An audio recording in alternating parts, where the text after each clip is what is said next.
میں اپنی زندگی میں کبھی بھی یہ احتجاجی مظاہرے اور اس طرح کی جو سرگرمیاں ہوتی تھیں تو ان میں کبھی نہیں شریک ہوا، بلکہ میرا شوق شروع سے مطالعہ، تعلیم، تدریس، یہ میرا بنیادی طور پہ شوق رہا ہے۔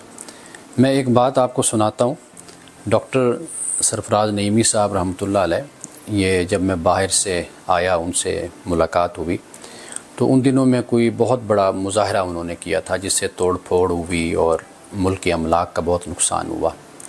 تو میں نے ڈاکٹر صاحب سے یہ کہا کہ بھئی اس کی کیا ضرورت ہوتی ہے اگر امن کے ساتھ۔ ایک تو وہ اس بات پر تھے کہ یہ سب کچھ ہم نے نہیں کروایا، معلوم نہیں کہ یہ لوگ کہاں سے آئے اور انہوں نے توڑ پھوڑ شروع کر دی، بینکوں کو آگ لگا دی۔ اور دوسری بات وہ کہنے لگے کہ امانت صاحب کیا کریں کہ جب تک سڑکوں پہ نہیں آتے حکومت بھی نہیں سنتی ہماری بات۔